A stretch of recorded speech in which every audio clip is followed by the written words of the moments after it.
যতক্ষণ হচ্ছে আমরা আপনাকে নিয়োগ দিয়েছি, নিয়োগপত্র যোগদানপত্র যেটা আছে দিয়েছি, ততক্ষণ আপনি ওখানে থাকবেন এবং আপনি কাজ করবেন। তারপরে আমরা যদি দেখি যে না আপনার নিয়োগটা অবৈধ, তখন আমরা চেঞ্জ করবো, যাকে ইয়ে হবে তাকে দিয়ে বসাই দিব, আপনি তখন ছেড়ে দেবেন।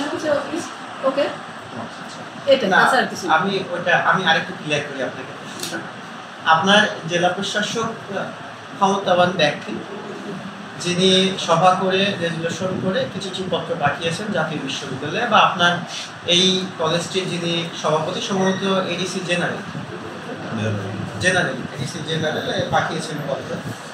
তার পত্রটি জাতীয় বিশ্ববিদ্যালয়ের কলেজ পরিদর্শক শাখা পাওয়ার পরে নতুন করে আবার একটি পত্র দিয়েছে এই কলেজের অ্যাডহক কমিটির সভাপতি।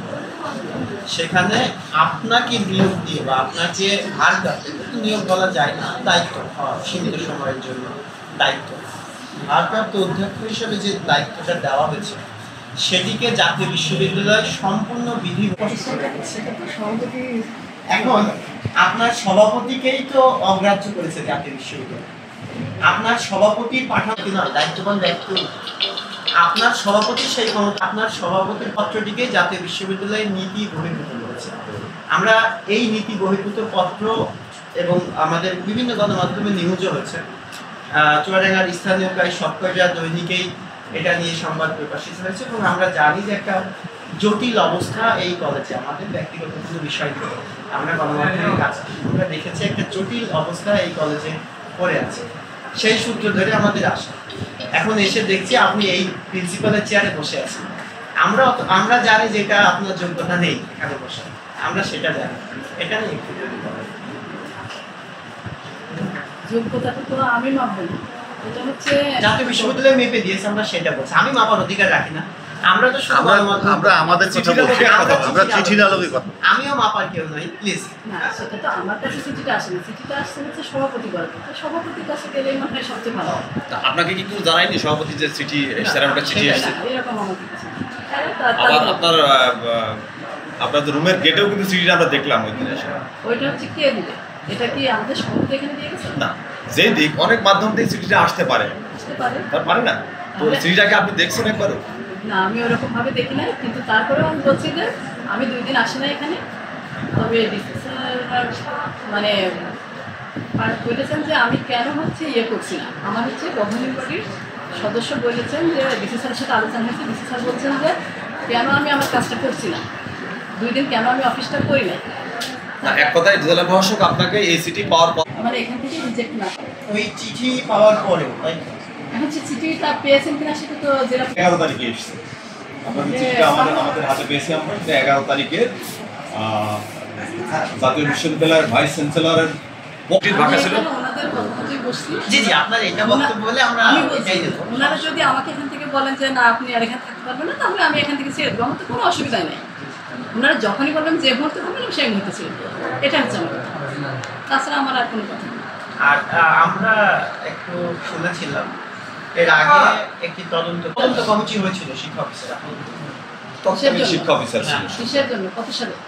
সেটা হচ্ছে যে আপনারা মেবি জি। আচ্ছা, একটা কথা যে আপনার খাতায় কিছুই থাকবে না, ঠিক আছে?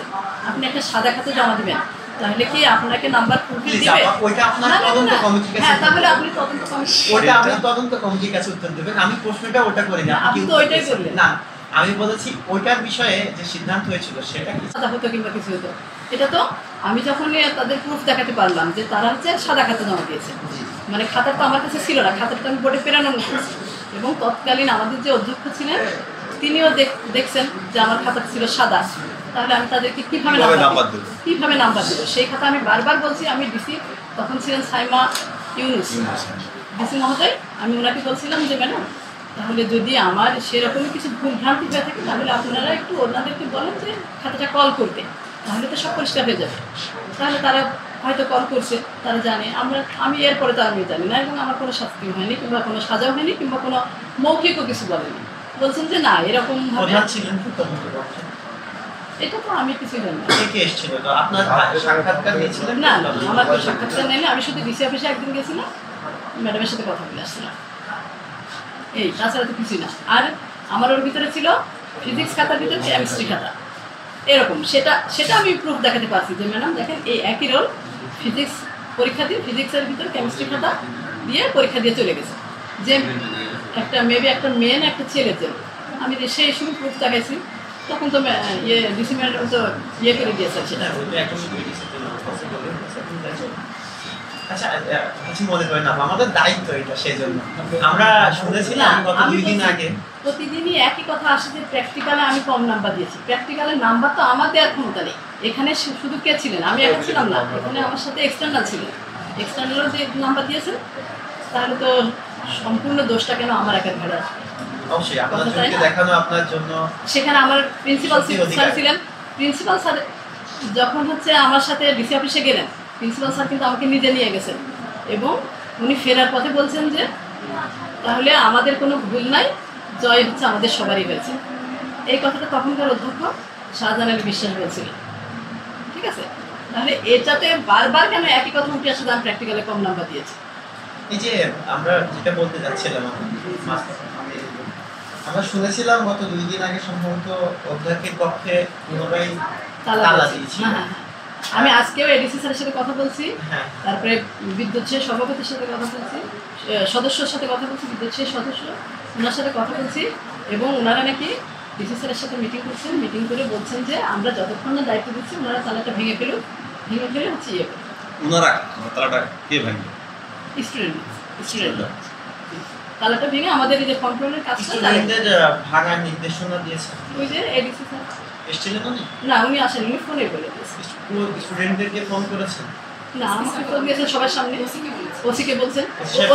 হ্যাঁ, ওসি কথা বলছেন, তালা ভাঙার সময় ছিলেন, এবং হচ্ছে উনি নিজেই ফোন দিয়েছিলেন।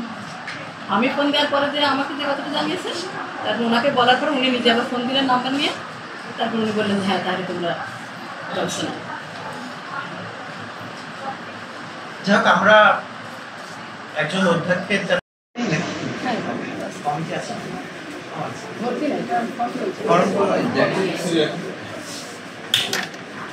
ডেট কি পার হয়ে গেছিল নাকি জরিমানা দিতে হচ্ছে? 16 তারিখ থেকে 10 তারিখে একটা সেটা হচ্ছে বাদ, জরিমানা বাদ। আর এই 16 তারিখ থেকে হচ্ছে জরিমানা শুরু। মানে ইয়ে আছে আর কি, আমরা বলেছিলাম যারা হচ্ছে দরখাস্ত দিবে তারা 16 তারিখে দেখা। ও, যাচাই বাছাই করে নিয়ে ওদেরকে ডাকবেন। হ্যাঁ, ও আচ্ছা, তাদের দরখাস্ত আজকে শুধু তাদের শুধু সেই কতগুলো দরখাস্ত আছে?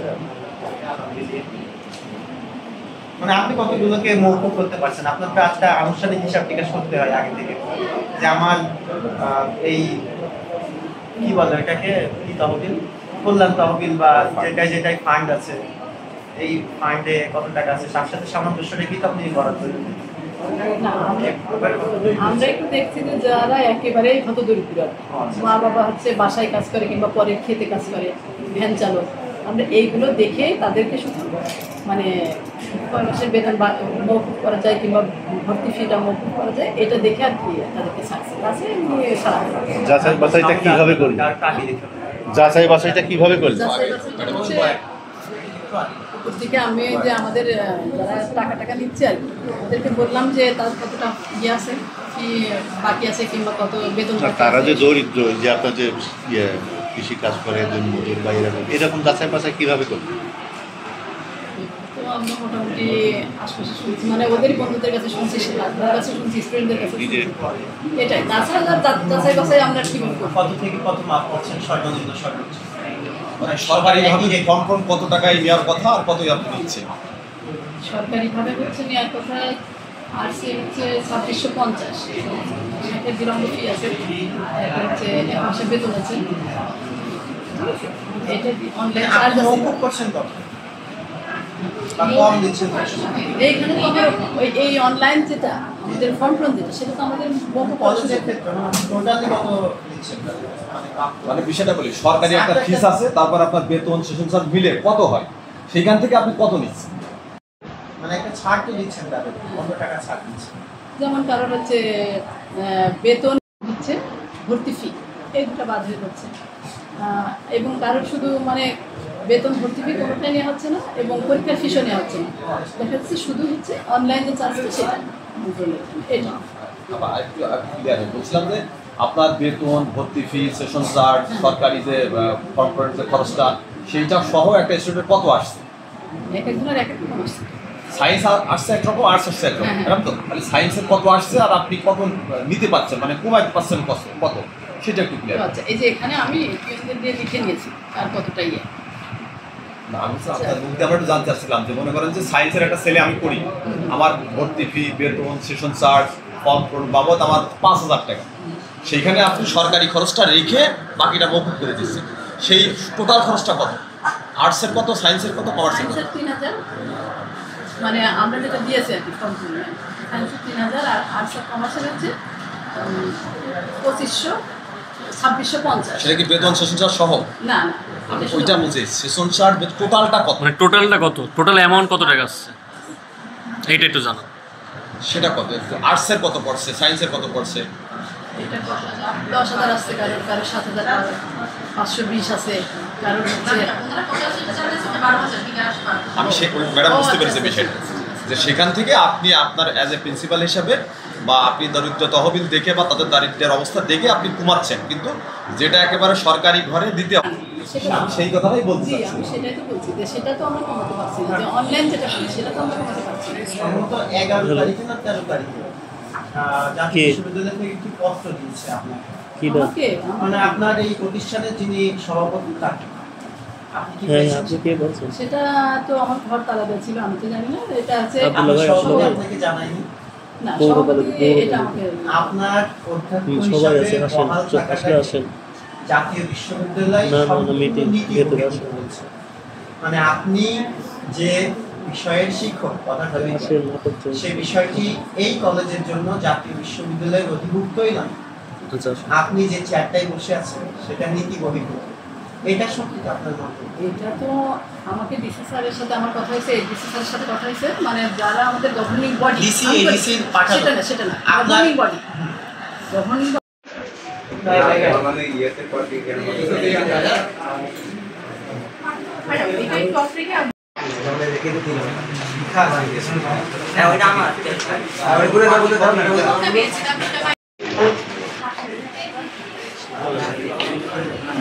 ক্যামেরা ফটো দাও।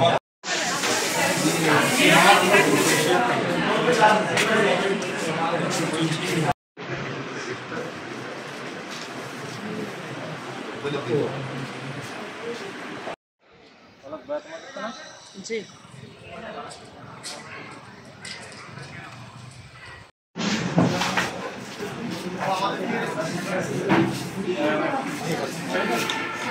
ওর বসছেন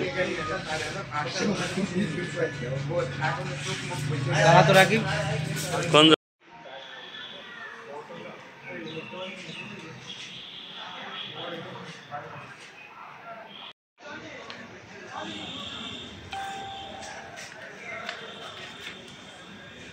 তারই দেওয়ার দরকার ছিল, কিন্তু এর কাছে এমন করেন যে সব সিস্টেমে। হুম সেদিন ওইটা দেখলেন? হ্যাঁ,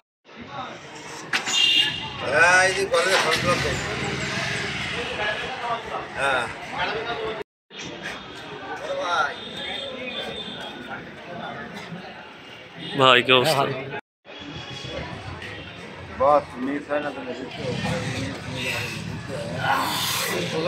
নিয়ে আসো। সব নিয়ে আসে, এমনকি গেটে আমার কিছু ফুটেজ আছে যে কারোর কাছে নেই। খালি দ্রুত চার্জে দাও, এই সন্ধ্যাবেলা ইফতারি আছে। এই ইফতারি স্টুডেন্টদের